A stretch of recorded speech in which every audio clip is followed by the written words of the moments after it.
ॐ अज्ञानतिमिरान्धस्य ज्ञानाञ्जनशलाकया चक्षुरुन्मिलितं येन तस्मै श्रीगुरुवे नमः। वाञ्छाकल्पतरुभ्यश्च कृपासिन्धुभ्यैव च पतितानां पावनेभ्यो वैष्णवेभ्यो नमो नमः।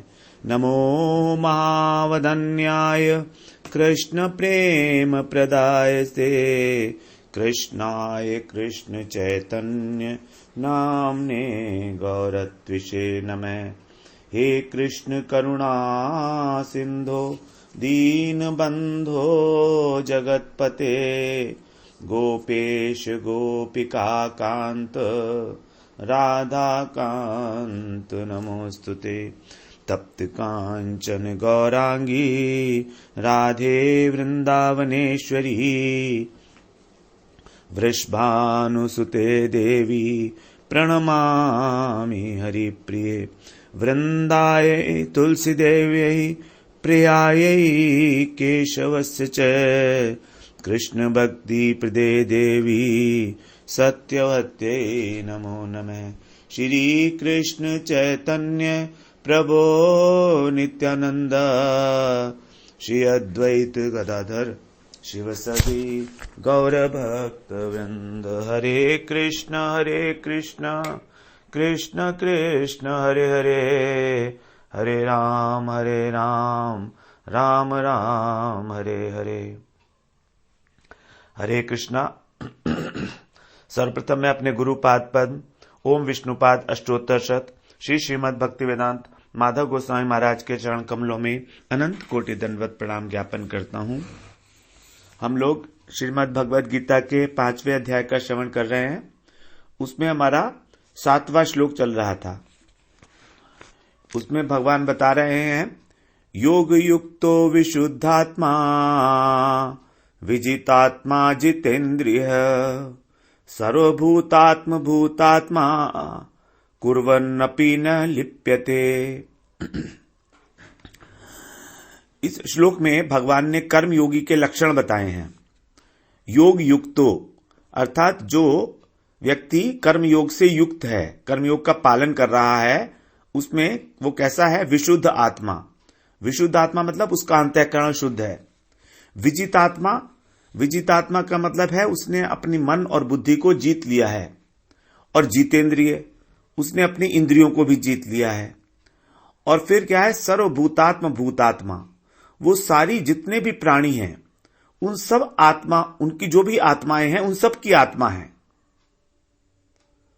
वो सारे जितने प्राणी हैं उन सब की आत्मा है।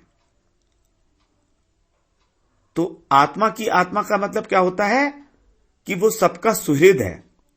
क्योंकि आत्मा, हमारी आत्मा, जितने भी जीव हैं उन सब के अंदर एक आत्मा है। उन सब में आत्मा का जो अस्तित्व है वो किसके कारण है? वो परमात्मा के कारण है। क्योंकि परमात्मा का ही एक अंश है आत्मा।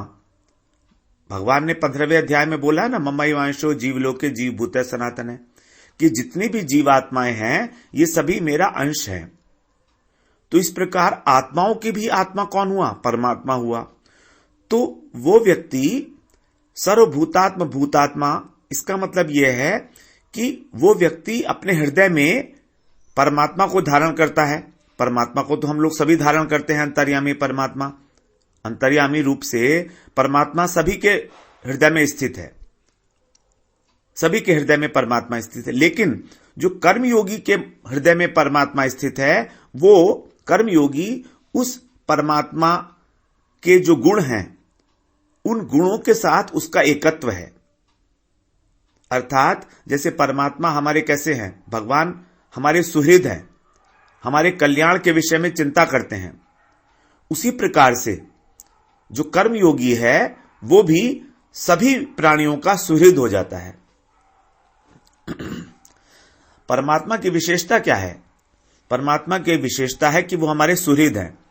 भगवान ने कहा है सुहृदम सर्वभूतानाम ज्ञात्वा माम शांतिम रिच्छति। 5वें अध्याय का लास्ट श्लोक है। सुहृदम सर्वभूतानाम, मैं जितने भी प्राणी हैं उन सबका सुहृद हूं, अर्थात उनके कल्याण के विषय में चिंतित हूं। मैं उनकी चिंता करता हूं, मैं उनके कल्याण के लिए इच्छा करता हूं। सुहृदम सर्वभूतानाम, जो मुझे ऐसा जानता है उसको शांति प्राप्त हो जाती है। तो ये जो कर्म योगी है ये इस बात को जानता है कि भगवान सुहृद हैं, और भगवान सुहृद होने के कारण ये स्वयं भी सुहृद हो जाता है सभी प्राणियों का। इसलिए उसको बोला सर्वभूतात्म भूतात्मा। तो यहां पर 3 प्रकार, और कुर्वन् अपि न लिप्यते, तो ऐसा कर्मयोगी कर्म को करते हुए भी उसके साथ लिपायमान नहीं होता, उसको किसी प्रकार की आसक्ति नहीं होती। अब जब उसको आसक्ति नहीं होती, लिप्त नहीं होता, तो उसका फिर कर्म बंधन भी नहीं बनता, क्योंकि कर्म तभी अपना फल देने वाले होते हैं जब हम उनके अंदर आसक्ति रखते हैं, कर्म में या कर्म फल में। अगर हम कर्म में और कर्म के फल में जो उससे प्राप्त होने वाला है अगर उसमें आसक्त नहीं है, तो उसके बाद यदि कर्म को किया भी जाए तो कर्म कर्म ना कहला के क्रिया मात्र होगी, और क्रिया का कोई भी संस्कार नहीं बनता। साधारण सी बात है, हम लोग ऐसे बहुत सारे काम करते हैं जिनका कोई संस्कार नहीं बनता है। ऐसे काम करते हैं हम लोग, क्रियाएं, हम लोग सुबह को उठते हैं, चलते हैं, फिरते हैं, इनके कोई संस्कार नहीं बनते हैं, क्योंकि इसमें हमारी आसक्ति नहीं है। हमारे मन की जो हम अपने शरीर के लिए आवश्यक क्रियाएं करते हैं उसमें हमारी आसक्ति नहीं होती है बहुत ज्यादा, इसलिए वो हमको लिपायमान नहीं करती हैं, वो हमारे कर्म बंधन का कारण नहीं बनती हैं। हमारे कर्म बंधन का कारण बनता है हमारे मन की आसक्ति और विरक्ति, किसी वस्तु के प्रति राग और किसी वस्तु के प्रति द्वेष मन के अंदर। तो यहां पर 2 प्रकार के लक्षण बताए कर्मयोगी के, एक तो है स्वरूप लक्षण और एक है तटस्थ लक्षण। तो ये स्वरूप लक्षण क्या होता है? जो वह लक्षण वस्तु के अंतर होता है, अंदर ही होता है, स्वरूप भूत, अर्थात जिसके बिना वो वस्तु नष्ट हो जाएगी, उसको बोलते हैं स्वरूप लक्षण। और जिस लक्षण के द्वारा उस वस्तु का ज्ञान हो भी सकता है और नहीं भी हो सकता, ठीक ठीक ज्ञान हो भी सकता है और नहीं भी हो सकता है, उसको बोलते हैं तटस्थ लक्षण। वस्तु का जो वास्तविक ज्ञान होगा वो स्वरूप लक्षण से ही होगा। जैसे अगर एक डॉक्टर है तो डॉक्टर की वाइट ड्रेस होती है, उसके गले में स्टेथोस्कोप लटका होता है। तो ये जो लक्षण हैं डॉक्टर के, वाइट ड्रेस और स्टेथोस्कोप का लटकना, ये तटस्थ लक्षण है। क्योंकि अगर कोई व्यक्ति सफेद ड्रेस में है और स्टेथोस्कोप लगाए हुए है तो यह नहीं कि वो डॉक्टर है ही है, हो भी सकता है और नहीं भी, लेकिन जो उसका ज्ञान है डॉक्टरी का वो उसका स्वरूप लक्षण है। अब अगर उसका स्वरूप लक्षण लुप्त हो जाए तो फिर वो डॉक्टर ही नहीं रहा। अगर उसका एक्सीडेंट हो गया और उसकी स्मृति चली गई तो वो सारा ज्ञान भूल गया डॉक्टरी का, तो अब वो डॉक्टर नहीं रहा। तो ये उसका स्वरूप लक्षण है। तो इसी प्रकार जो कर्मयोगी का स्वरूप लक्षण है वो यहां पर बताया सर्वभूतात्म भूतात्मा, कि वो प्राणी मात्र का सुहृद हो जाता है। और 3 इसके तटस्थ लक्षण बताए हैं, विशुद्ध आत्मा, विजितात्मा और जितेंद्रिय। अब हम सबसे पहले शुरू करते हैं इसके तटस्थ लक्षण से। तीसरा लक्षण था जितेंद्रिय। जितेंद्रिय का मतलब बिल्कुल इस शब्द से ही एकदम स्पष्ट है, जिसने अपनी इंद्रियों को जीत लिया है, अर्थात जो राग द्वेष से रहित है। क्योंकि यदि इंद्रियां हमारी राग और द्वेष से रहित हैं तो फिर वो मन को विचलित नहीं कर सकती, उनको कहीं भी लगाया जा सकता है। भगवान ने जब कर्मयोग का प्रकरण किया था शुरू 3 अध्याय में, तो उन्होंने यही कहा था, यस्त्वेन्द्रियाणि मनसा नियम्य भरतर्षभ। यस्त्वेंद्रियाणि, यस्त्वेंद्रियाणि का मतलब है कि मन से इंद्रियों का नियमन करके।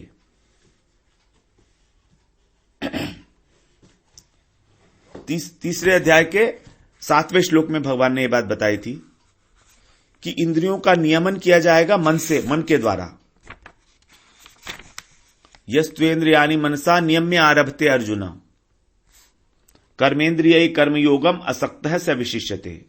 यहां पर बताया था कि कर्मयोगी जो है वो अपनी इंद्रियों को मन के द्वारा नियमन कर लेता है, उनको वश में कर लेता है, तो उसी को बोलेंगे हम जितेंद्रिय।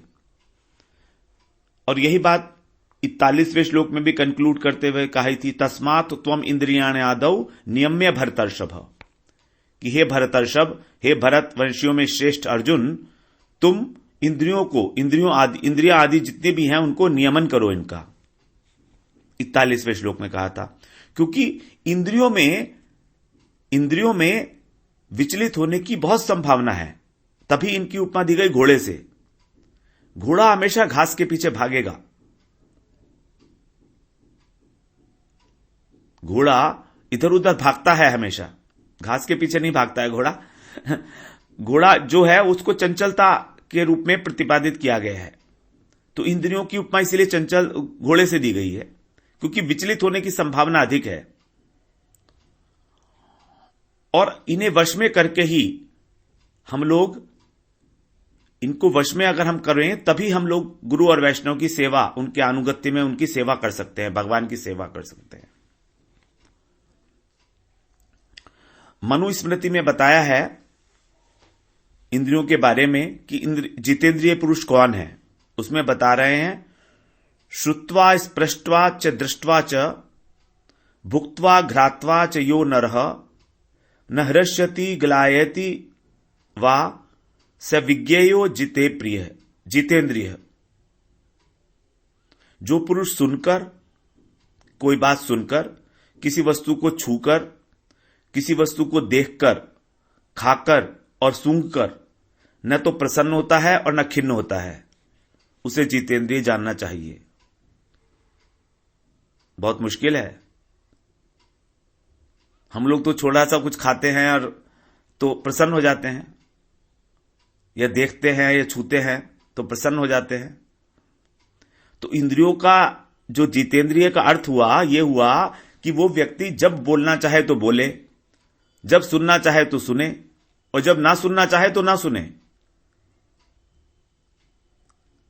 जब ना सुनना चाहे तो ना सुने, और जब ना बोलना चाहे तो ना बोले। यही भगवान ने बताई थी, भगवान ने लक्षण बताए थे स्थित प्रज्ञ के। 2 अध्याय में 58वें श्लोक में कछुए से उपमा दी थी, यदा सहरते चायम कूर्मो अंगानि सर्वशः।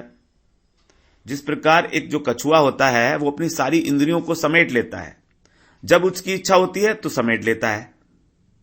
कब समेटता है? जब उसको बाहर कोई डर लगता है तो वो सारी इंद्रियों को, अपने हाथ को, पैर को, अपने मुंह को भी अंदर कर लेता है। वो पता ही नहीं लगता कि इसमें कोई है, और बिल्कुल ऐसा लगता है कि जैसे डेड चीज पड़ी हुई है कोई, बस ऊपर की स्किन उसकी दिखाई देती रहती है, जो बहुत हार्ड होती है।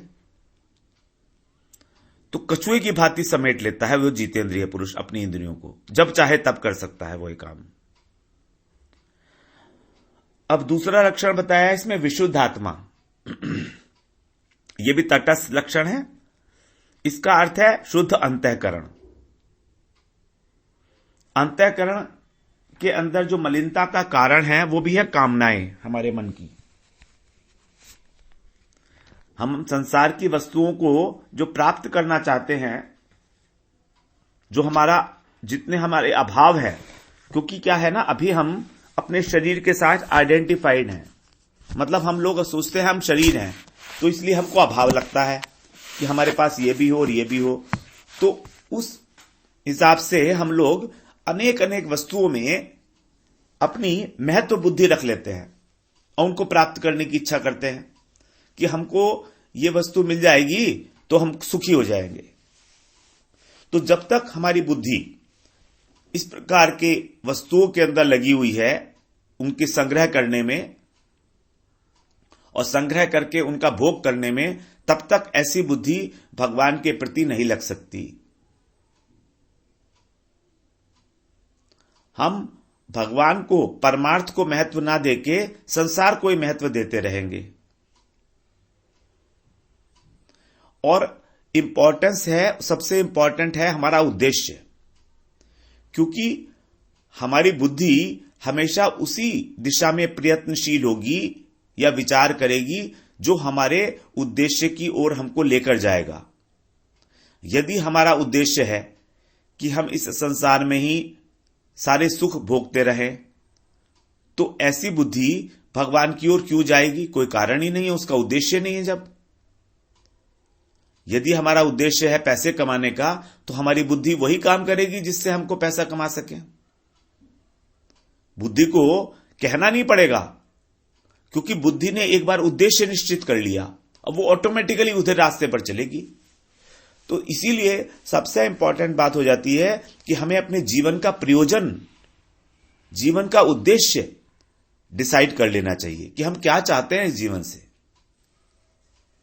बहुत सारे उद्देश्य हो सकते हैं, जैसे किसी का उद्देश्य हो सकता है पैसे कमाना, किसी का उद्देश्य हो सकता है कि हम अपने घर में ठीक ठाक रहें, किसी का उद्देश्य है कि हम जो है बहुत बड़े पंडित बन जाएं, किसी का उद्देश्य है कि भगवान की प्राप्ति करें, किसी का उद्देश्य है कि सिद्धि प्राप्त करें, किसी का उद्देश्य है मरने के बाद हमको स्वर्ग मिलना चाहिए, किसी का उद्देश्य है मरने के बाद हमको मोक्ष मिलना चाहिए, भगवान में हम लीन हो जाएं, ब्रह्म में लीन हो जाएं।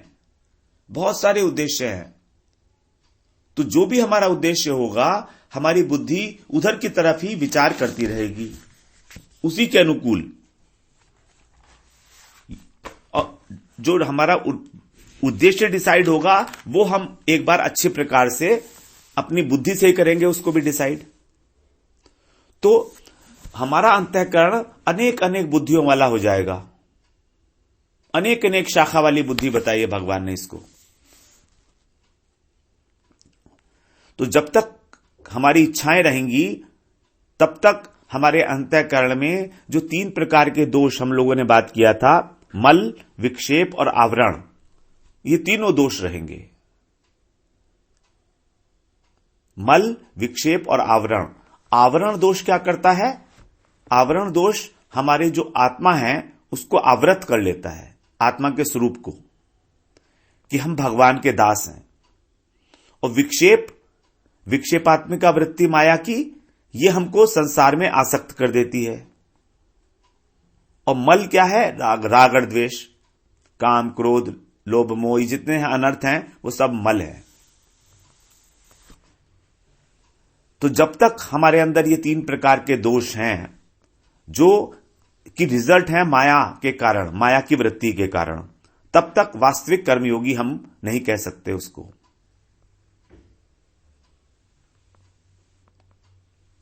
तो इससे पहले 6ठे श्लोक में भगवान ने जो कहा था कि वो कर्मयोगी शीघ्र ही ब्रह्म को प्राप्त कर लेता है, तो वो ब्रह्म को तभी प्राप्त करेगा जब वो कर्मयोग उसका सिद्ध हो जाएगा।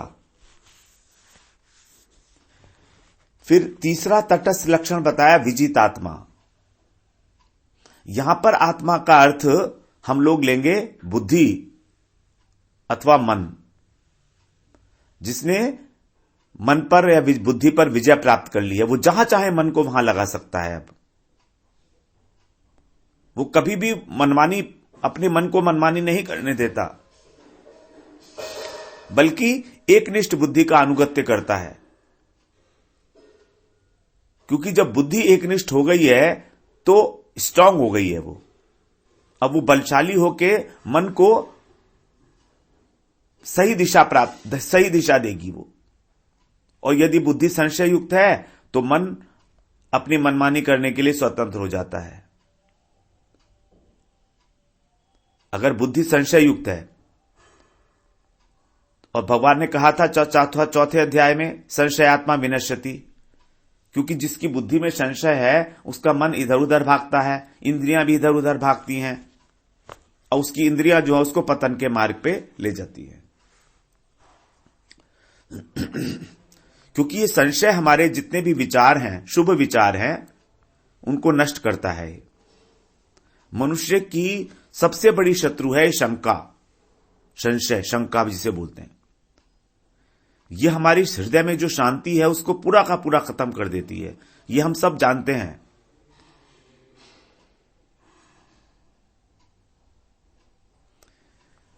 शंका को कहा गया है शास्त्रों में कम शांति क्रंतति इति शंका।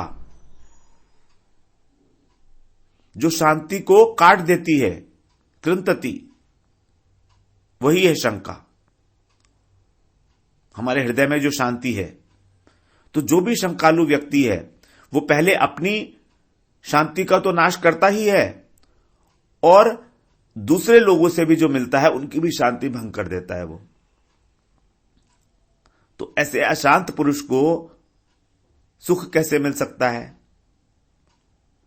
ये भगवान ने जो मन, बुद्धि, अंतःकरण है, इन तीनों की भावनाएं जो है ना, अंतःकरण की भावना का एक संबंध बताया है था दूसरे अध्याय में 66वें श्लोक में।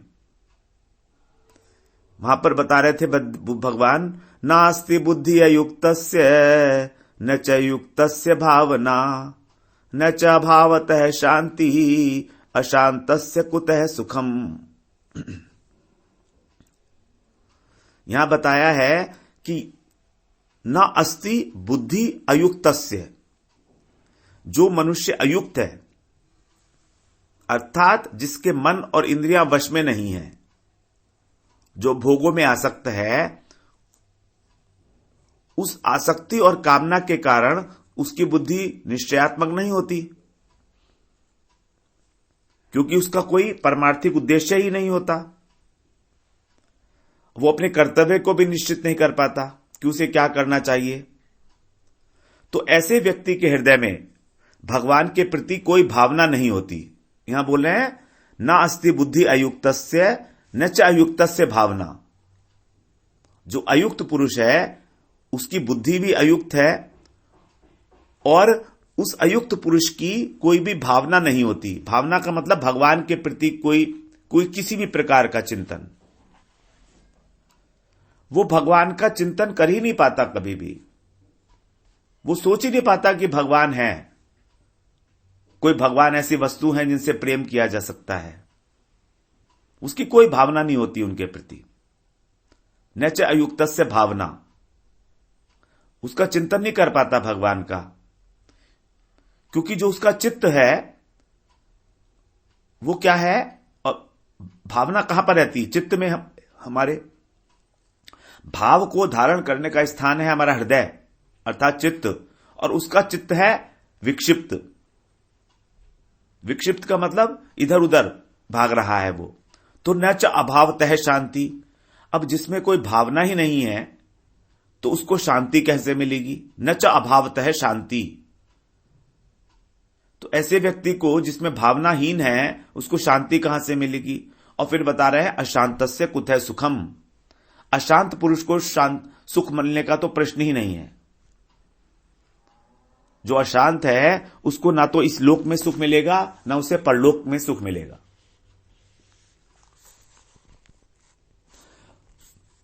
तो इस प्रकार से भगवान ने कर्मयोगी के 3 तटस्थ लक्षण बताए: जितेंद्रिय, विशुद्ध आत्मा और विजित आत्मा। अब हम बात करते हैं स्वरूप लक्षण की। स्वरूप लक्षण बताया था भगवान ने सर्वभूतात्म भूतात्मा। ये वाला जो स्वरूप लक्षण है ये थोड़ा इंपॉर्टेंट है। इसका सामान्य सा अर्थ यही होगा जिसमें अपने पराये का भेद नहीं है, जो सबके विषय में, सबके कल्याण के विषय में चिंतन करता है, चिंता करता है। और इसलिए जितने भी जीव हैं वो सब उसके प्रति अनुरक्त हो जाते हैं, अर्थात वो सभी का प्रेमास्पद बन जाता है, सबके अनुराग का पात्र बन जाता है वो जीव। सर्वभूतात्म भूतात्मा। ऐसा होता क्यों है? क्योंकि उसने जितने भी प्राणी हैं सबके साथ एक एकता का अनुभव कर लिया है, एकत्व का। वो ये जानता है कि जो आत्मा मेरे अंदर है वही आत्मा प्राणी मात्र के अंदर है, और ये आत्मा भगवान का अंश है। तो फिर हम सब एक ही हैं। जैसे शरीर के एक अंग में अगर चोट लग जाए तो दूसरा अंग उसकी सेवा करता है। एक हाथ में हमारी चोट लग गई तो दूसरा हाथ उसकी केयर करता है, ऑटोमेटिकली करता है, बिना किसी अभिमान के या कोई कृतज्ञता का भाव नहीं होता उसमें कि मैं तेरे ऊपर कोई एहसान कर रहा हूं। अगर हमारे बाएं हाथ में चोट लगी तो दायां हाथ अपने आप उसकी सेवा में आ जाएगा, या पैर में चोट लगी तो दोनों हाथ उस पैर की सेवा में आ जाएंगे, चेष्टाशील हो जाएंगे अपने आप से। क्योंकि वो सब जितने भी अंग हैं वो मेन जो अंगी है, जो हमारे हृदय है, जो आत्मा है हमारी, उसी के सब पार्ट है। तो जब उसकी सेवा कर रहे हैं सारे अंग हमारे अंगी की, तो किसी प्रकार की कोई कृतज्ञता या कोई एहसान या कोई अभिमान नहीं है उसमें। उसी प्रकार से कर्मयोगी भी सहज भाव से सभी की सेवा में प्रवृत्त हो जाता है, क्योंकि उसे लगता है सभी तो मेरे हैं, सबको अपना अंग मानता है वो। इसी को बोलते हैं कर्मयोगी उदारता, उदार है वो। चींटी से लेकर ब्रह्मा पर्यंत सभी की आत्माओं की आत्मा कौन है? आत्माओं का भी जो प्राण है वो कौन है? आत्माएं कहां से आई हैं? इनका स्रोत क्या है? वो है परमात्मा। ममैवांशो जीवलोके, ये जीव मात्र जो है मेरा अंश है। तो इनका सबका जो स्रोत है, मूल है, वो है परमात्मा। और वही परमात्मा सभी हृदय में, सबके हृदय में अंतर्यामी रूप से है विराजित। तो कर्मयोगी उसी परमात्मा की प्रेरणा के अनुसार कर्म करता है। अब शुद्ध अंतःकरण है उसका, तो शुद्ध अंतःकरण होने के कारण वो परमात्मा की सेवा को ही करता है और कुछ नहीं करता। उसका अपने शरीर से, अपनी मन से, अपनी बुद्धि से या किसी वस्तु से, किसी व्यक्ति से किसी प्रकार का कोई न आसक्ति है न लगाव है, क्योंकि वो जानता है कि वो परमात्मा का अंश है, तो उन्हीं की सेवा करता है। और सारे जितने भी प्राणी हैं वो सब भगवान के अंश हैं, तो वो उनकी भी उसी प्रकार से सेवा करता है। इसीलिए उसको कहा गया सब भूतों की आत्मा, क्योंकि सभी भूतों की जो आत्मा है अर्थात परमात्मा है, वो सभी के हृदय में है और उसके हृदय में भी है। लेकिन उसका अंतःकरण शुद्ध होने के कारण उसने उस परमात्मा को पहचान लिया है। हम लोगों के हृदय में भी वही परमात्मा है जो कर्मयोगी के हृदय में है, लेकिन हमारा शुद्ध अंतःकरण न होने के कारण हम उन परमात्मा को पहचानते नहीं हैं, उनको जानते नहीं हैं, उनकी आवाज नहीं सुनते हम, ना ही हम उनकी क्वालिटीज को जानते हैं, हमारे अनुभव में नहीं आई हैं वो। जो हमारी आत्मा है वो एक शरीर का स्वामी है, और जो परमात्मा है वो सारे शरीरों के स्वामी है, सारे जीवों के अंतर्यामी है, मतलब स्वामी है। तो हम लोगों के अंदर व्यष्टि भाव है, व्यष्टि भाव है, और जो कर्मयोगी है वो समष्टि भाव को प्राप्त हो जाता है।